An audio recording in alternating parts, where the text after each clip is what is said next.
और आज कार्यक्रम में हमारे साथ ब्रजेश महेश्वरी सर हैं जो कि फिजिक्स के टीचर हैं और उनसे हम गुर जानेंगे कि कैसे हम इस पेपर को क्रैक कर सकते हैं। बहुत बहुत स्वागत है आपका ब्रजेश। नमस्कार। नमस्कार जी। सर ये बताइए फिजिक्स का जो पेपर है उसको कैसे क्रैक करें, क्या पैटर्न रहता है? बच्चों को सबसे पहले 15 मिनट का टाइम दिया जाता है। उसमें आराम से पहले ये देखें कि कहाँ का चॉइस है और हमेशा किस साल कैसा पैटर्न होगा, इसके लिए सीबीएसई अपने साइट पर सैम्पल क्वेश्चन पेपर रखती है और जैसे क्वेश्चंस का पैटर्न रखती है वही उस साल बच्चों का बोर्ड का पेपर बनता है। तो अभी इस साल ऐसा है कि उनके शुरू में 1 to 5 एक एक नंबर के क्वेश्चन होंगे, 6 to 10 2 नंबर के होंगे, इसमें एक क्वेश्चन में चॉइस होगी, 11 to 22 3 नंबर के होंगे, उसमें भी किसी एक क्वेश्चन में चॉइस होगी। क्वेश्चन नंबर 23 उनका वैल्यू बेस्ड क्वेश्चन होगा और 24, 25, 26 ये इनके 3 क्वेश्चन, हर क्वेश्चन 5 नंबर का होगा, इसमें भी चॉइस होगी। अब 15 मिनट का टाइम है, आराम से पेपर को देखें, जहाँ जहाँ चॉइस है खुद के हाथ में है, जो आपको अपने पढ़ाई का कॉन्फिडेंस है, कमांड है, खुद को लगता है टॉपिक इंटरेस्टिंग अच्छा है तो वहीं से शुरुआत करें। तो यानी जो 15 मिनट जो सीबीएसई देता है उसको आप इस तरह से इस्तेमाल करें कि मैंने कौन सा क्वेश्चन पहले अटेम्प्ट करना है और कौन सी चॉइस करनी है। हाँ, वेल बिगन हाफ डन। तो सर जैसे 1 से लेकर 26 क्वेश्चन है, अब मैं क्या 1 से 26 ही जाऊं या मुझे 4th आता है, 7th आता है, ऐसे करूं? बिल्कुल कर सकते हैं, बस इंटरनल ब्रेकअप ना करें। मान लो किसी क्वेश्चन के 3 पार्ट ए बी सी हैं तो ऐसा नहीं आपने पहले सी कर लिया बाद में बी कर लिया, क्योंकि जो एग्जामिनर है उसको अपने क्वेश्चन के आंसर याद हो जाते हैं ए बी सी। अच्छा, तो वो उस हिसाब से चेक करता है। तो बच्चों को ध्यान रखना चाहिए इंटरनल ब्रेक नहीं कर रहे, लेकिन बाकी जो क्वेश्चंस का ऑर्डर है वो कुछ भी कर सकते हैं। पर जैसे आपने कहा 1 से 5 1 नंबर के हैं, फिर 2 के, फिर 3 नंबर, मैं पहले जो कम मार्क्स हैं उसे अटेम्प्ट करूं या फिर मैं जो 5 नंबर वाले हैं उनको करूं? नहीं, पहले देखें आपको चॉइस बता दी, उस चॉइस पे अपने आप बच्चों को लग जाता है कि यार ये मैं क्वेश्चन आराम से कर सकता हूँ। तो 5 नंबर के जो 3 क्वेश्चन है उसमें चॉइस है तो बच्चा आराम से वहां से कर सकता है क्वेश्चन। उसमें कभी डेरिवेशन का होता है, कोई डायग्राम का होता है, और बच्चों को डायग्राम एनसीईआरटी में जो दिया वो बनाना चाहिए, क्योंकि सीबीएसई की प्रेस्क्राइब बुक एनसीईआरटी है और सीबीएसई बच्चों का बोर्ड का एग्जाम कंडक्ट करती है, तो उसको बच्चों को थोड़ा सा ध्यान रखना चाहिए। और आप बता रहे थे अगर मान लीजिए कोई डेफिनेशन आ गया, जरूरी नहीं कि मैं शब्दों के माध्यम से ही उसे परिभाषित करूं। हाँ, अगर मान लीजिए आपकी डेफिनेशन इलेक्ट्रिक फ्लक्स ये डेफिनेशन आ गई तो आपने अगर E vector dot A vector लिख दिया तो भी आपको नंबर 1 मिलेगा। आपने फ्लक्स को डिफाइन कर दिया तो भी आपको 1 नंबर मिलेगा लैंग्वेज में। आपने डायग्राम बना के डिफाइन कर दिया तो भी आपको नंबर 1 मिल जाएगा। यहाँ सीबीएसई बच्चों पे उदारता दिखाती है, फ्लेक्सिबिलिटी दिखाती है, ये अच्छी बात है जी। और इसलिए बहुत जरूरी है कि जब कोई भी सवाल आप अटेम्प्ट कर रहे हैं आप उसे छोड़ के ना आए। यदि शब्दों के माध्यम से आप डिफाइन नहीं कर सकते तो जैसा सर बता रहे हैं आप डायग्राम बना सकते हैं, मैथमेटिकल इक्वेशन लिख सकते हैं। और यदि फिजिक्स के पेपर पर खास तौर पर आप कोई सवाल करना चाहें तो आप हमें सीधा फोन कीजिए, आप सवाल पूछिए ब्रजेश महेश्वरी जी से जो कि फिजिक्स के टीचर हैं। हमारा स्टूडियो का नंबर है 23097532, दैट्स 23097532। दिल्ली का STD कोड 011 अवश्य लगाइएगा। तो सर जो 70 नंबर का फिजिक्स का पेपर है इसके जो कॉन्स्टिट्यूएंट्स हैं, क्या क्या भाग हैं इसके और उसमें कितने मार्क्स हैं? देखिए, पहले सीबीएसई में चैप्टर के हिसाब से वेटेज था, लेकिन थोड़ा सीबीएसई ने अपना पैटर्न चेंज कर दिया। थोड़ा एग्जाम में जैसे कॉम्बिनेशन होता है ऐसे चैप्टर्स को कंबाइन करके यूनिट बना दी। पहले बच्चे का था कि जैसे एक चैप्टर इलेक्ट्रोस्टैटिक्स कर लिया तो इतने नंबर फिक्स हो गए, अब ऐसा नहीं है। आज प्रेजेंट में सीबीएसई में फिजिक्स के अंदर पूरे सिलेबस को 10 यूनिट्स में डिवाइड कर रखा है। इस 10 यूनिट्स के अंदर 3 खास सेक्शन है। एक सेक्शन है इलेक्ट्रोमैग्नेटिज्म जिसमें 4 यूनिट है। एक सेक्शन है ऑप्टिक्स और इलेक्ट्रोमैग्नेटिक वेव्स, उसमें 2 यूनिट है। और एक सेक्शन है जिसके अंदर properties of matter, dual nature of matter, atom, nuclei, electron devices, system of communication, ये मिलाकर 4 यूनिट है। अभी कुल मिलाकर अगर बोले तो पहले सेक्शन में 4 यूनिट है, दूसरे में 2 यूनिट है और लास्ट में 4 यूनिट है, तो 10 यूनिट्स में है। पहला जो वेटेज है फर्स्ट जिसमें 4 यूनिट है उसमें, और अगर मैं ब्रेकअप करूं तो एक यूनिट है इलेक्ट्रोस्टैटिक्स एंड करंट इलेक्ट्रिसिटी और दूसरा सेक्शन है मैग्नेटिज्म, EMI और AC। इसमें इनका वेटेज है फर्स्ट वाले का 15 मार्क्स और दूसरे का 16 मार्क्स। टोटल हो गया इसका 31 मार्क्स। मैं बाकी सेगमेंट पे भी आऊंगा, लेकिन फिलहाल एक कॉलर है राजस्थान से, पहले उनका प्रश्न ले लेते हैं। हेलो जी, नमस्कार, सवाल पूछिए। सवाल ये है कि जो लास्ट ईयर बोर्ड के क्वेश्चन पूछे जाते हैं जी, तो उन्हीं में से क्वेश्चन रिपीट होते हैं या क्वेश्चन नए बन के आते हैं? जी देखिए, इसमें दोनों बातें हैं। बच्चे कई बार सोचते हैं कि ये क्वेश्चन तो आ गया, अब वापस क्यों आएगा। मैं आपको एक एग्जांपल देता हूं।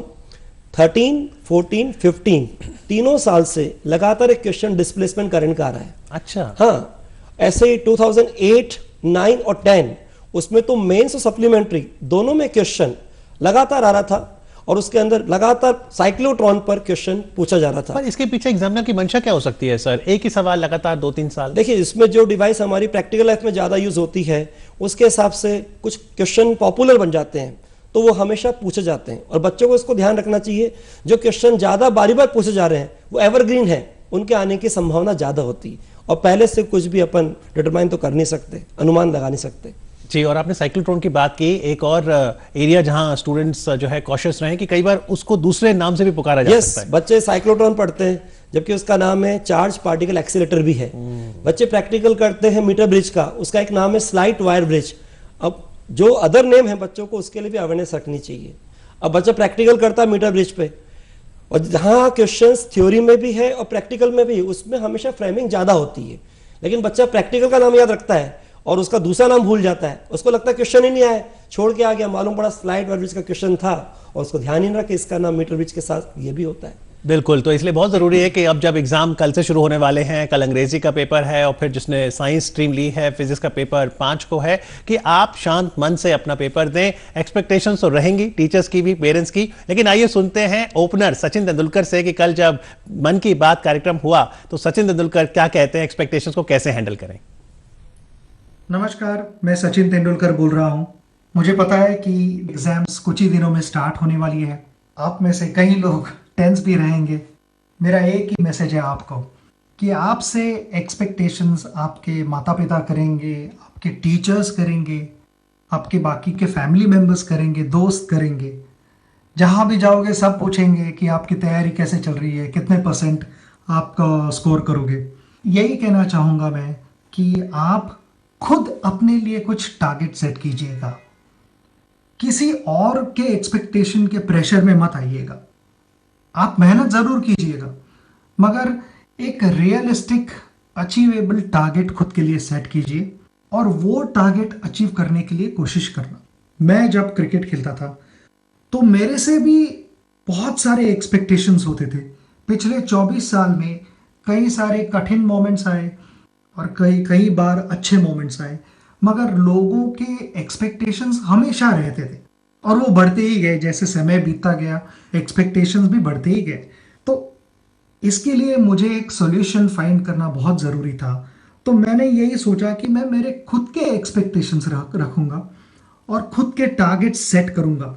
अगर वो मेरे खुद के टारगेट्स मैं सेट कर रहा हूं और वो अचीव कर पा रहा हूं तो मैं ज़रूर कुछ ना कुछ अच्छी चीज़ देश के लिए कर पा रहा हूं।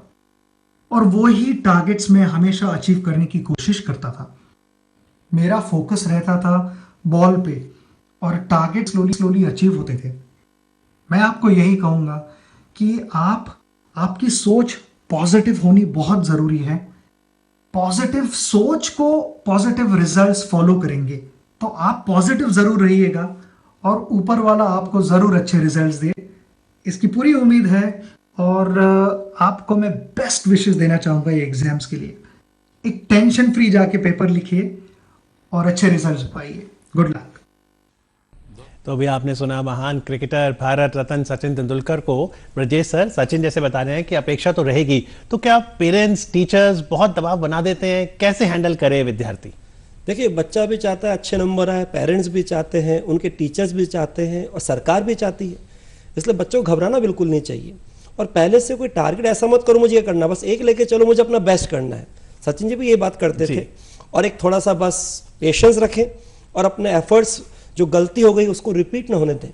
जैसे सीबीएसई बच्चों की गलती क्या होती है, जो उनका प्रेजेंटेशन बहुत इंपॉर्टेंट है। एक तो उनसे ओवरलैपिंग नहीं होनी चाहिए, काटाफिसी नहीं होनी चाहिए, मिक्सिंग नहीं होनी चाहिए, राइटिंग ऐसी होनी चाहिए कि हर कोई समझ सके, वरना कईयों की राइटिंग ऐसी होती है कि खुद ही समझ सकते हैं। जो डायग्राम है वो मैं पेन से बनाऊं कि पेंसिल से? देखिए, इसमें वास्तव में तो पेंसिल से लिखा हुआ है, लेकिन आजकल इसको अलाउ कर दिया है और इसमें बस 2 तरह के कलर पेन अलाउ हैं। एक आप ब्लू पेन और दूसरा ब्लैक पेन यूज कर सकते हैं। Gel pen? हाँ, आजकल जेल पेन अलाउ कर दिया। जी, इस समय ब्रजेश सर दिल्ली से कॉलर हैं, आइए उनका सवाल सुनते हैं। हेलो, अपना प्रश्न पूछिए प्लीज। जी, इस साल के लिए जो इम्पोर्टेंट डेरिवेशन है मतलब वो कौन सी है? Important derivations? जी सर, देखिए ऐसे कुछ नहीं कह सकते क्योंकि डेरिवेशंस आपके बोर्ड के हिसाब से सबसे इंपॉर्टेंट है। हर चैप्टर में 1-2 डेरिवेशंस होती हैं और ये वो डेरिवेशंस है जिनके 5-5 नंबर के हिसाब से आपके पास 3 क्वेश्चन होते हैं, लेकिन उसमें भी चॉइस होती है। अगर आपके पास 6 डेरिवेशन है लेकिन आपने अगर 3 भी ढंग से कर लिए तो अच्छा रहता है। मैं एक एग्जांपल आपको दे रहा हूं, इसमें जनरली उनके बड़े क्वेश्चन होते हैं जो कि आपके प्रैक्टिकल में भी होते हैं। जैसे मैं प्रिज्म की बात करूं तो प्रिज्म का प्रैक्टिकल भी करते हैं, उधर आपका थ्योरी में भी होता है, तो प्रिज्म पे क्वेश्चन आने की चांसेस ज़्यादा होती है। तो अगर हम इस बात का ध्यान रखें, और मैं आपको कह रहा हूँ पिछले साल आपके 8 रीजन के अलग अलग पेपर हुए थे, अगर आप 8 रीजन के पेपर ही देख लेंगे तो उससे आपको बहुत आइडिया लग जाएगा। तो जैसा आप बता रहे थे, पहला बड़ा सेट तो इलेक्ट्रोमैग्नेटिज्म का है जिसमें 31 मार्क्स हैं, बाकी और कंपोनेंट्स। दूसरा आपका जो ग्रुप था उसमें ऑप्टिक्स है, जिसमें रे ऑप्टिक्स और वे ऑप्टिक्स, और एक है इलेक्ट्रोमैग्नेटिक वेव्स। इन दोनों का मिला के 17 मार्क्स का है। ओके। जो ईएम वेव्स है, इलेक्ट्रोमैग्नेटिक वेव्स, उसका 3 नंबर का है, और ऑप्टिक्स का 14 मार्क्स का। ये बिल्कुल डिफाइन है। और तीसरा सेक्शन जो है जिसको हम कहते हैं dual nature of matter and radiation, atom, nucleus, electronic devices, और एक है आपका फाइनली सिस्टम ऑफ कम्युनिकेशन, जिसका नाम अब चेंज हो गया, पहले पीओसी था, अब इसको बोलते हैं कम्युनिकेशन सिस्टम। तो इसमें सबसे आसान कौन सा है जिसमें ज्यादा स्कोर कर सकता है? देखिए, जो टॉपिक फिजिक्स केमिस्ट्री दोनों में कॉमन है, अब एटम की बात करिए, थोड़ी फिजिक्स का एटम है, केमिस्ट्री का एटम, एटम तो एटम है, ऐसे न्यूक्लियस की बात भी है। तो जो टॉपिक आपके 2 सब्जेक्ट में कॉमन होते हैं, आप उसको जब 2 जगह पढ़ते हैं तो आपके लिए ज़्यादा ईजी होता है। तो आपके मेरे हिसाब से आपका ये जो सेक्शन है एटम न्यूक्लियस वाला, ये ईजी रहता है। इसका अगर मैं आपको वेटेज बता दूं जी, तो जो आपका ड्यूल नेचर ऑफ मैटर है और एटम न्यूक्लियस है, इसका वेटेज है आपका 10 नंबर का। और जो लास्ट सेक्शन रह जाता है इलेक्ट्रॉनिक डिवाइसेस और सिस्टम ऑफ कम्युनिकेशन, इसका है 12 नंबर का। जी। और कई बार जो है सवाल कॉमन सेंस भी टेस्ट करता है परीक्षार्थी की। तो पहले होता था कि यूनिट ऑफ पोटेंशियल पूछ लिया, लेकिन अब जरूरी नहीं कि आपसे डायरेक्ट ऐसे ही सवाल पूछें, घुमा फिरा के भी पूछ सकते हैं। अरे ये तो बहुत अच्छा किया सीबीएसई ने, वरना बच्चे सीधे याद कर लेते हैं, चैप्टर कहाँ से शुरू हो ध्यान नहीं रखते हैं। 2008 से सीबीएसई ने इनडायरेक्टनेस चालू करी। पहले क्वेश्चन आता है what is unit of potential, आजकल आता है which quantity refer by joule by coulomb and give its dimensions also. तो बच्चे को मालूम होना चाहिए जूल बाय कूलाम से क्या आता है और फिर इसकी डायमेंशंस, दोनों बातें चेक कर ली, अवेयरनेस चेक कर ली बच्चे की। जी, इस समय मध्य प्रदेश चलते हैं जहां से उत्कर्ष है फोन लाइन पर। हेलो। हाँ हेलो जी, सवाल पूछिए उत्कर्ष। हाँ सर ये क्वेश्चन है कि अगर जो ये अभी हम लोग को एग्जाम के टाइम पे जो टाइम मिलेगा उसमें हम लोग उसको कैसे यूटिलाइज करें सर? जी, 3 घंटे कैसे यूटिलाइज करें? हाँ हाँ जी, 3 दिन और 3 घंटे दोनों की बताता हूं आपको जी। बात। सबसे पहले अगर आपका अपना कॉम्पिटिटिव एग्जाम टारगेट है और इसमें अगर आप मेडिकल एग्जाम साइड से एम्स या ऑल इंडिया पीएमटी जुड़े हुए जो अच्छे मेडिकल कॉलेज हैं उनमें जाना चाहते हैं और आप 12 के साथ जाना चाहते हैं, तो जनरली बच्चा इसमें 12 बोर्ड की परसेंटेज को इतना वेटेज नहीं देता, क्योंकि एम्स में 55% ही उसके लिए क्वालिफाई करने के लिए जरूरी है। लेकिन अगर आपका गेन, क्योंकि आप अगर जेई साइड से हैं और जेई मेंस में जाना चाहते हैं, तो वहां तो आपको मालूम है कि जेई मेंस का स्कोर आपके बोर्ड का स्कोर मिलाकर आपका डिसाइड होगा कि आपको कौन सा एनआईटी मिलेगा। और आप जेई एडवांस में जाना चाहते हैं तो वहां आपके 75% कंपलसरी कर दी। तो पहले तो आपका टारगेट ओरिएंटेड में देखना होगा कि आप कॉम्पिटिटिव एग्जाम के हिसाब से किस लाइन के हैं। अब रह जाती बात जो 3 दिन है, इसमें अगेन वही बात है कि हमारे लिए जो टॉपिक जनरली थ्योरी प्रैक्टिकल में ज़्यादा होते हैं उनके क्वेश्चन ज़्यादा आते हैं। पिछले हम 3 साल के मॉक पेपर्स कर लें और उसमें पिछले साल तो 8 रीजन के अलग अलग 8 पेपर हुए थे। सरकार ने अच्छा किया, क्योंकि मान लो कभी कोई पेपर आउट हो जाए तो इतनी ज़्यादा एनर्जी लगाने की जरूरत नहीं पड़ेगी, एक रीजन का हुआ इसको वापस से कर लेंगे। तो अगर आप उसको देख लेते हो तो आपको बहुत अच्छा आराम से पेपर का आइडिया लग जाएगा और आप आराम से बोल्ड होके जाए, because boldness change everything. Pattern कुछ भी चेंज करे, लेकिन अगर आप बोल्ड है तो आपको कोई अपसेट नहीं कर सकता, भला कोई कैसा भी सेट करे। जी, कोशिश तो होती है कि व्यक्ति बोल्ड होके जाए, टेंशन फ्री जाए, कूल काम रहे, लेकिन कई बार है स्वाभाविक है पेपर सामने आया और आप ब्लैंक हो गए, ऐसा लगता है कुछ आता ही नहीं, तब क्या करें? देखिए, हो जाता है, बच्चों पर हल्का सा एक प्रेशर तो होता ही है, उस माहौल का भी प्रेशर होता है। तो मैं एक सिंपल तरीका बच्चों से कहता हूं, अगर आपकी कभी ऐसी कंडीशन हो जाए कि मैं बिल्कुल ब्लैंक हो गया, क्या करूं? पेपर बंद कर दें, पेन बंद कर दें, आंखें बंद कर दें, पर सांसें बंद ना करें। आराम से 5 बार डीप इनहेल और डीप एक्सेल करें, बस डीप ब्रीथिंग लीजिए। आपका अंदर से वापस से जो आपकी पॉजिटिव एनर्जी का सोर्स है वो पूरा टैंक फुल हो जाएगा और आपको आना होगा तो क्वेश्चन आ ही जाएगा, नहीं आता तो उसके लिए आप एक एप्रोप्रिएट जगह छोड़ दीजिए और आगे बढ़ जाइए, कोई आपको रोक नहीं पाएगा। लेकिन अब जैसे पहले को इंग्लिश दिया, फिर 3 दिन की छुट्टी है, तो इन 3 दिनों में हम एनसीईआरटी को ही आधार माने अपना? देखिए, एनसीईआरटी सीबीएसई की बुक है, लेकिन बच्चों को एनसीईआरटी में जो सब दे रखा है वो पढ़ने की जरूरत नहीं है। अच्छा, क्योंकि सीबीएसई का सिलेबस क्या है उसके अकॉर्डिंग एनसीईआरटी को यूज करना चाहिए। कुछ ऐसे टॉपिक हैं जो कि एनसीईआरटी में लिखे हैं, लेकिन आजकल क्वेश्चन आते ही नहीं क्योंकि सीबीएसई सिलेबस में मेंशन नहीं। अच्छा, जैसे मैं आपको एग्जांपल देता हूं, कैपेसिटर में 2 टॉपिक हैं, सिलिंड्रिकल कैपेसिटर, स्फेरिकल कैपेसिटर, एक है when D graph generator electrostatics में, इसका क्वेश्चन नहीं आता क्योंकि सीबीएसई सिलेबस में नहीं है। ऐसे ही आई इफेक्ट्स मेन के हिसाब से अगर मैं बोलूं तो वो भी आपका टॉपिक हट चुका है। जो सीबीएसई सिलेबस में उसके अकॉर्डिंग एनसीईआरटी यूज करें। और एक मैं आपसे कह दूं, अगर एनसीईआरटी के डायग्राम यूज करेंगे तो आपका एनसीईआरटी में कुछ गलत भी होगा तो दिक्कत नहीं। अच्छा, हाँ, एनसीईआरटी में प्रिंटिंग हो सकती गलत है, ऑथर की गलती नहीं है, क्योंकि बहुत टॉप लेवल के ऑथर ने बनाया एनसीईआरटी, वो तो बहुत डिवोटेड डेडिकेटेड बहुत अनुभव वाले हैं, लेकिन प्रिंटिंग हो जाती कई बार गलती। तो जैसे मान लो नीचे एरो साइन आ रहा है, माइनस लिखना है, प्लस लिखना है। सीबीएसई फ्लेक्सिबल है इसके अंदर, बच्चों को बोलता है अगर मान लीजिए आपका मान लो क्वेश्चन में आपको बोलो टॉपिक आ गया एस्ट्रोनॉमिकल टेलीस्कोप, जो हमेशा आपको इमेज देगा इन्वर्टेड। अब इन्वर्टेड इमेज में साइन क्या होगा, माइनस होना चाहिए, लेकिन आप एनसीईआरटी में देखें तो उसके फॉर्मूले में माइनस साइन नहीं है। अब बच्चा एनसीईआरटी रेफर करता है, सोचता है इसके अकॉर्डिंग ही मुझे नंबर मिलेंगे। सीबीएसई दोनों केस में नंबर देती है, आप माइनस लगाते तो भी नंबर देगी और आप जो फॉर्मूला दे रखा है उसके अकॉर्डिंग लिखते तो भी नंबर देगी। जी, अब रजे सर बिहार चलते हैं, राहुल है फोन लाइन पर। हेलो। हाँ, good evening sir. Good evening Rahul, सवाल पूछो।